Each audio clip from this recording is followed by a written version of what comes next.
The thermal scanners in Cell 12 were logging an impossibility. A biological entity was shedding heat at a rate that dictated fatal cardiovascular collapse. Yet, the human was merely adjusting her boots. If I had checked the persistence data then, this disaster might have been contained.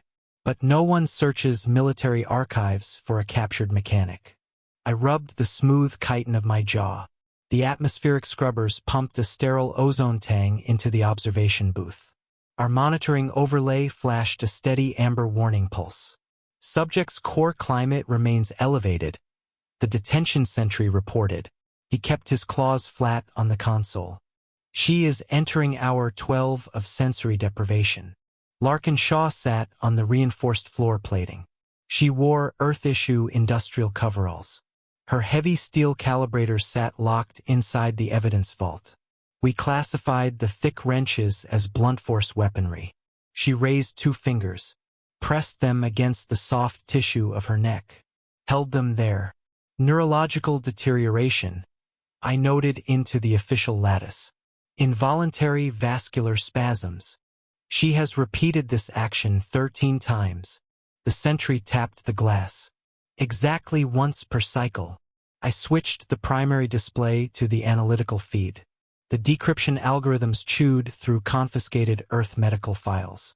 We needed her physiological breaking point. Vorthani suspects typically surrendered after 8 hours of isolation. Larkin shifted her weight. She placed both palms flat against the durasteel. The dull slap echoed through the audio feed. She pushed her entire body upward, lowered it, pushed up again. Spastic convulsions, the sentry whispered. His vocal cords clicked with unease. Her muscular framework is degrading. The pain must be blinding. I watched her continuous rhythm. Down. The central nervous system is misfiring. Keep recording. Or perhaps our gravity sensors were malfunctioning. I checked the environmental readouts. No, the deck plating was solid. She did not fracture. She completed 120 repetitions. Then she stood, walked directly to the camera lens. Can I have my tools back? Her voice lacked any tremor. It was flat, conversational, or at least a thermal layer.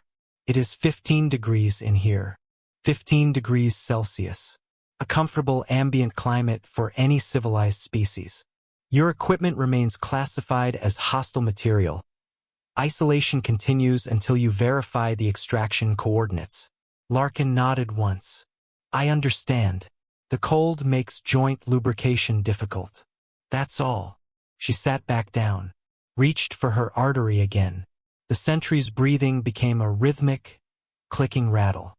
He watched the human wrap her arms around her knees, a posture of perceived defeat. I ignored his unease and focused on the incoming packet from our biological intelligence division. The files were encrypted with high-level Terran ciphers, suggesting the data inside was more valuable than any tactical map. The heart rate is increasing, the sentry noted. Larkin Shaw stood up again. She began to pace.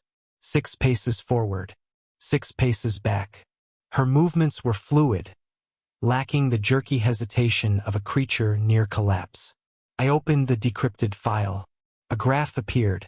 It detailed the physiology of the persistence predator. It spoke of heat dissipation through porous skin, of elastic tendons that recycled kinetic energy, and of a prefrontal cortex capable of overriding every survival instinct in favor of the chase. Standard Earth hunts lasted hours. The record for sustained high-intensity pursuit was listed as 6 hours. My primary heart skipped a beat. She isn't dying, I whispered. She is idling. Larkin stopped pacing. She reached down and meticulously smoothed a small wrinkle in the fabric of her left trouser leg, ensuring the seam was perfectly straight. The file updated with a secondary report on human persistence. The numbers shifted from minutes to hours, then to days. It was not just about the hunt. It was about the refusal to stop. My mind flashed to a memory of Kalen, a young Vorthani cadet who had collapsed and died during a 2-hour training march under this same 1.2 g gravity.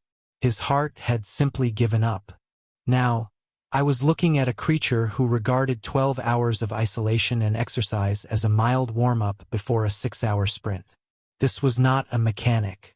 This was a biological engine of attrition that would outlast our guards, our steel, and our patience. The realization shattered our institutional confidence. I felt the shift in the room. The air grew heavy with the sudden knowledge that our walls were made of paper. We weren't holding a prisoner. We were trying to cage the tide. I hit the emergency override. Return her equipment. All of it. Protocol dictates. Rewrite the protocols. I roared. Adjust the cell temperature to 23 degrees. Standardize rest cycles. If she stays in that state of readiness, she will eventually decide this wall is the prey. And she will not stop until she is on the other side of it. The evidence locker cycled open. The sentry used a robotic arm to deposit the heavy, carbon steel wrenches onto the cell floor. Larkin looked at the tools. She didn't use them to strike the door. She picked up a long-handled calibrator and began to tighten a loose bolt on her cot. The incident report was filed under a new classification, Apex Endurance Hazard. We released Larkin Shaw 3 days later. She accepted her tools, checked her pulse one last time, and walked into the sunlight of the docking bay. The heavy evidence vault door stood open. Grease stains marked the steel floor. A single brass wrench sat on the empty shelf. The cooling fans hummed in the silence. The shadows lengthened across the silent, gray stone.